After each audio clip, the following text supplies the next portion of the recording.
You will find ageless wisdom that can be applied to your own life as you listen this book's summary of The Alchemist by Paulo Coelho. Introduction. What are the benefits to me? Experience the mystery and wonder of The Alchemist for yourself. The book The Alchemist, written by Paulo Coelho, is a parable about a shepherd from Andalusia and his dream. Following its initial success, it went on to sell over 65 million copies, was translated into 80 different languages, and established itself as a modern literary classic. What is it about this straightforward story that has won over the affection of so many people? Possibly it's the motivational message about how you should ignore the superficial markers of success that society imposes and instead focus on figuring out and fulfilling the desires that have been buried the deepest in your heart. Perhaps it's because of the intellectual yet approachable way in which Coelho deals with weighty topics like predestination, free will, and spirituality. The plot may be held together by the love story, which is decidedly unconventional despite its profoundly romantic undertones. It's possible that this is due to the fact that the story itself asserts that the things that appear to be the most straightforward are frequently the most mysterious, profound, and potent. You will be able to judge for yourself the source of The Alchemist's enduring appeal after reading this summary, which reveals the hidden meanings and rich symbols that are used in the novel, The Alchemist. In addition to this, it imparts ageless wisdom that can be utilized in your own life. Concept Fundamental 1. The fulfillment of our deepest, most important aspirations can be found in our dreams. The novel The Alchemist, which was written by Paulo Coelho in 1988, is a story that appears to be straightforward. On the surface, it appears to be the tale of Santiago, a shepherd who emigrates from his home country of Spain in search of treasure. When we dig a little deeper, however, we find an allegory of self-discovery, of the journey that each of us must take if we are going to find out what our deepest desires are and then be able to fulfill them. The reoccurring dream that Santiago has had ever since he was a child serves as the impetus for Santiago's participation in this journey. It is only fitting that a dream serves as the impetus for the story's progression in The Alchemist. The dream is perhaps the most important of all of the novel's recurring motifs, which include omens, fate, and alchemy. However, the novel plays with a host of other recurring motifs as well. In point of fact, the dream serves both as the beginning and the conclusion of the narrative. So, tell me, what did Santiago envision for his life? First, let's set the stage. The specifics of this part will be relevant to what comes later. In the rolling hills of the Spanish countryside, Santiago has spent the better part of the day tending to his flock of sheep. He looks for a place to hide for the night and decides that an abandoned church would be the best option. The church's roof has collapsed, and a sycamore tree has taken root in the spot where the sacristy was located before it was destroyed. Under the shade of the tree's branches, Santiago dozes off to sleep. He has dreams while he is asleep. A young child appears to him in his dream. She leads Santiago by the hand and whisks him away to the pyramids of Egypt, a location that he has never been to in his waking life. When Santiago arrives at the pyramids, a child tells him that he will discover a treasure if he continues to explore the pyramids. Santiago finally opens his eyes, but it is too late for her to tell him the specific location of this treasure. He goes to a fortune teller in the hopes that she will be able to decipher the symbolic underpinnings of the dream for him. She explains to him that the dream is telling him to go to the pyramids, where he will find a treasure if he goes there. Santiago is annoyed because this interpretation is much more straightforward than he had anticipated. However, the fortune teller rebukes him for his behavior. She explains to him that in life, the things that appear to be the most ordinary are actually the most extraordinary, and that only the most knowledgeable people can comprehend these things. Santiago does in fact pursue his ambitions. He parted ways with his flock before setting out on the journey to Egypt. But in addition to that, his dream is intertwined with a long-standing yearning to go on adventures. In point of fact, Santiago ditched his plans to spend his life studying religion in favor of a career as a shepherd, much to the dismay of his parents, so that he could fulfill his longing for independence and adventure. Dreams, whether they are interpreted directly or indirectly, frequently reveal the deepest yearnings of the dreamer throughout the course of the book. In The Alchemist, however, dreams frequently serve the purpose of articulating a desire. However, there is a bit more nuance to it than that. In the moments just before Santiago sets out on his journey, he comes face to face with a person named Melchizedek. Melchizedek is a powerful sorcerer, but everyone thinks he's just an eccentric old man dressed in rags. But in reality, he's a king. Santiago is first made aware of an important concept by Melchizedek, which is the soul of the world. This is essentially the spiritual framework of the entire world, and it encompasses the spirit of everything, including living and non-living beings. However, despite the fact that this framework is present in our immediate environment, It is up to us to establish a connection to it. Dreams are one of the primary channels through which the consciousness of the world can interact with us. Therefore, we can begin to tap into the spiritual power of the soul of the world if we pay attention to our dreams and put them into action. Let's go back to that very first dream for the time being. A vision that Santiago had of a buried treasure led him to travel from Spain to Africa, where he was subsequently robbed by thieves of everything he owned. He rebuilds his fortune by working in a shop that sells crystals, traversing the desert with a camel caravan, becoming embroiled in a conflict between two rival desert tribes, falling in love at an oasis in the desert, and stumbling upon a real-life alchemist. At each and every turn, Santiago is confronted with obstacles, both positive, such as love or wealth, and negative, such as conflict or adversity, that pose a risk of deterring him from pursuing his dream. But he maintains his determination in spite of these sidetracks, and in the end, he finds his way to the pyramids. He notices a scarab beetle scuttling along the sand and interprets this as a good sign, so he starts digging in the ground. Two young men notice him burying something in the sand and immediately jump to the conclusion that he is hiding treasure. They launch an assault on him in an effort to take this treasure. Santiago eventually reveals to them that the reason he is digging here is because of something he has been seeing in his dreams.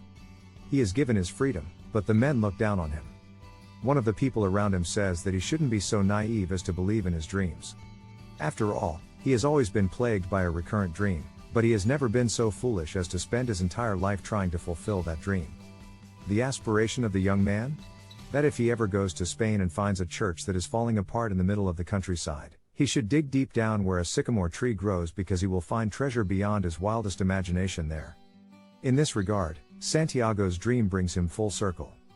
Case in point, when he gets back to his house, he discovers the treasure. And it turns out that the gypsy's advice was spot on. Locating the treasure couldn't have been any easier than it was for Santiago to do so. Nevertheless, before he could find it, he had to go through an extraordinary journey first. Concept fundamental 2. The second important idea is that the universe endows each of us with our own personal legend. Although Melchizedek, the king who was pretending to be an old man, only makes a brief appearance in the pages of The Alchemist, his conversation with Santiago resonates throughout the rest of the book. In many ways, Santiago's journey is structured around understanding the ideas that Melchizedek presents. Although we have already talked about the soul of the world, Melchizedek tells Santiago that he must also find his personal legend. According to Melchizedek, each individual is associated with a personal legend. It is the objective that you have set for yourself in life. But very few of us ever manage to accomplish this. When we are young, our vision of our own personal legend is crystal clear. However, as we get older, the majority of us internalize the message that our personal legends are simply impossible to achieve, and that we should instead prioritize living our lives in a secure and comfortable manner. However, if one is willing to put in the effort, Melchizedek believes that anyone is capable of realizing their own personal legend. They just need to have a strong enough desire for it. Because if you truly want something, that one is not yours, it is a want that came from the universe, and the universe will help you make it come true. If you really want something, the universe will help you get it. During his travels, Santiago comes into contact with two more individuals who will become a part of his personal legend. The first is a native of England who, according to his family lore, was destined to become an alchemist. The Englishman and Santiago are both attempting to live out their own personal legends, but they go about it in very different ways. While Santiago takes an interest in the environment around him, the Englishman prefers to bury himself in books. They quickly become friends while they are forced to spend time together in the caravan, but they also compete with one another. Santiago gains a better understanding of the significance of education and reading as a result of his interactions with the Englishman. However, the Englishman has perhaps even more to gain from Santiago's teachings, as Santiago demonstrates to him that life and experience provide more meaningful texts than any book could ever hope to. The second figure is an artisan who works in alchemy. When Santiago meets the alchemist in an oasis in the middle of the desert, the alchemist tells Santiago that he has succeeded in becoming a true alchemist by living out his personal legend. A true alchemist is someone who can change the form of material from one state to another, including changing metal into gold. According to him, the reason why other alchemists don't succeed is that they are solely focused on producing gold rather than achieving their own personal legends. Coelho criticizes, through the figure of the alchemist, people who work hard to achieve superficial rewards such as wealth, or gold, rather than tuning into their more fundamental desires. Santiago is told by both the alchemist and Melchizedek that the only way to discover his personal legend is to listen to what his heart has to say about it. But whenever Santiago makes an attempt to do this, he winds up bewildered and aggravated because his heart simply refuses to cooperate. It is rife with apprehensions and worries on all sides. It is anxious about his long-distance lover, is overcome with joy when it sees something beautiful, and has a racing heart when it is afraid. The alchemist gives him words of comfort. He believes that this is a positive omen. The man named Santiago has a beating heart that is open to new experiences. It is recommended that he keeps listening to it. What will he do in that moment when his gut tells him to abandon his quest to create his own personal legend? Santiago asks. When will it finally dawn on him that the pursuit of his dream puts both his established romantic relationship and the wealth he has amassed in jeopardy? When his heart dissuades him from his quest, says the alchemist, Santiago must talk back to his heart and reassure it. Santiago must talk back to his heart and reassure it. He has no choice but to pay attention to what his heart is telling him because, once he does so, he will never be able to unlearn it. Because of this, Santiago must not only listen to the advice that his heart gives him but also correct it when it makes mistakes.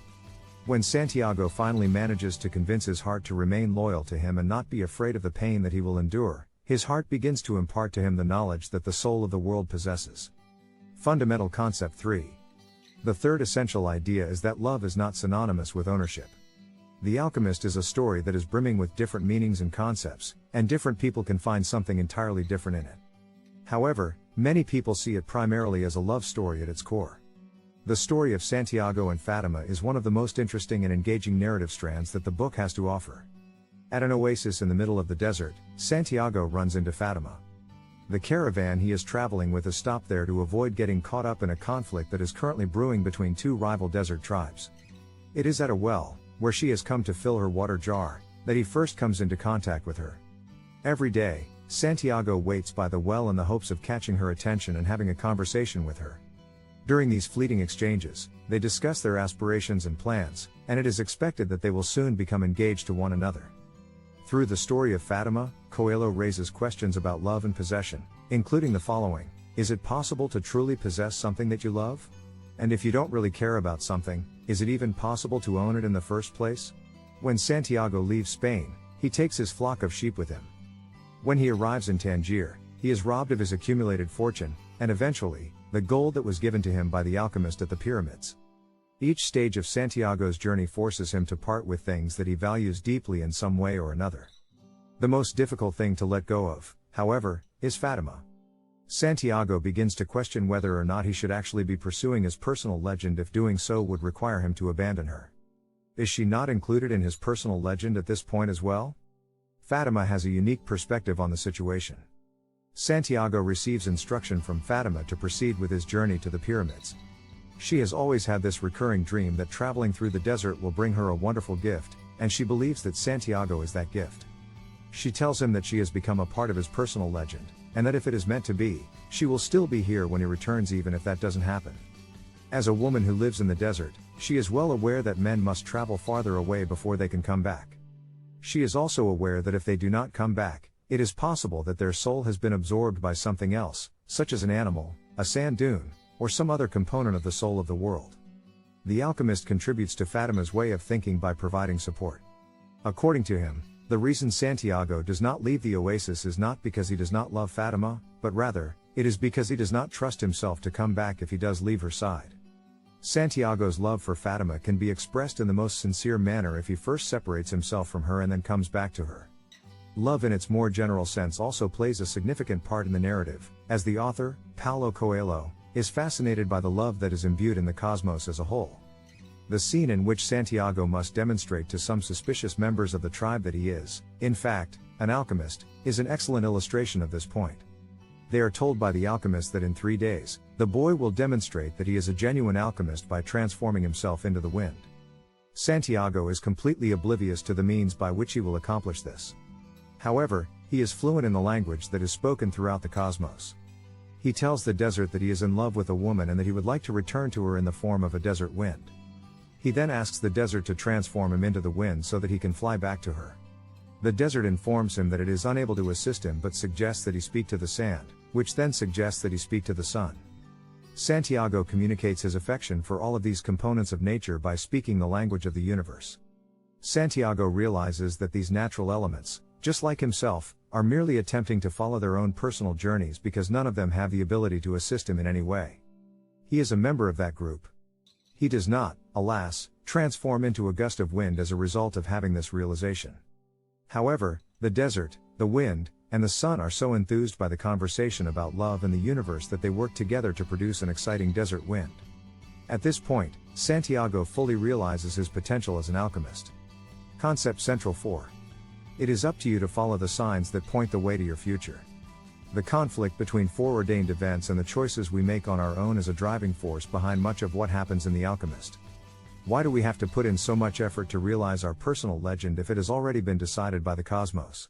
On the other hand, if we are not successful in achieving our own personal legend, we ought not to blame ourselves for this setback but rather the universe. Throughout the course of the narrative, Santiago struggles with figuring out the answers to these questions. In the end, it is a conversation with a camel driver that brings resolution to the conflict that he is experiencing internally. But before we get into that, let's talk about one of the other major themes, which is omens. In the book The Alchemist, omens serve as signposts for the entire universe. These are things or occurrences that are laden with significance and have the ability to show us the way or provide us with a glimpse into the future. The beginning and the end of the tale both feature portents. Melchizedek provides Santiago with 2 stones at the beginning of his journey that will assist Santiago in interpreting the omens he will encounter. When Santiago finally makes it to the pyramids, he recognizes the scarab beetle as a portent that points him in the direction of the hidden treasure. The most important sign, however, appears when Santiago sees 2 hawks engaged in a fight while they are in the air. He understands that this is a portent that an enemy tribe is going to attack the oasis in the desert where he and his caravan are currently taking a break. This is demonstrated to be correct. The reader is led to believe that the universe is working in concert with Santiago to guide him toward the fulfillment of his destined path. In addition, the phrase maktub, which can be translated as it is written, is spoken by various characters at significant junctures along Santiago's journey. This lends credence to the idea that the outlines of his path have been predetermined by destiny. If it is true that we are destined to accomplish our goals, then why should we have to work so hard to realize our personal legends? What causes so many people to be unsuccessful in their endeavors? What is destined to occur will, without a doubt, take place, won't it? Let's go back to the man who drives the camel. After Santiago has observed the portents provided by the hawks, he discusses them with the camel driver. This camel driver has gone to see a lot of different seers in an effort to learn more about his future. Santiago was told by him that the wisest seer once told him that no man can know the future, only God can do so. The only thing that seers can do is speculate based on what they read in the omens of the present. When we pay attention to the signs that are all around us, it gives us the opportunity to better both the present and the future. To put it another way, paying close attention to the present moment is the key to realizing your potential and achieving your goals for the future. Complete synopsis. Let's wrap this up with a speedy rundown of the major plot points and undercurrents that run throughout The Alchemist by Paulo Coelho.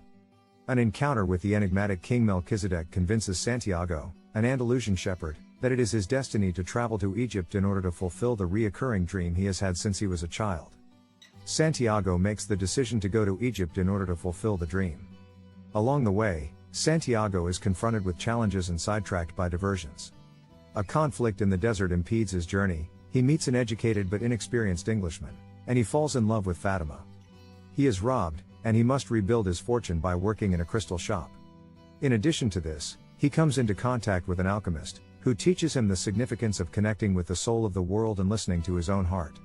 When he finally gets to the pyramids, he realizes that his dream was actually prophetic, albeit in a roundabout way. The Alchemist explores some heavy topics, including love, fate, and where we stand in relation to the rest of the universe. Its overarching message is that we have the potential to accomplish extraordinary feats and bring our deepest desires to fruition if we are willing to acknowledge that we are one with the universe. Thank you very much for observing. If you want to get the most out of this book, you should order one by following the link provided in the box that describes the book. Please subscribe, like, comment, and share this video with the people you care about.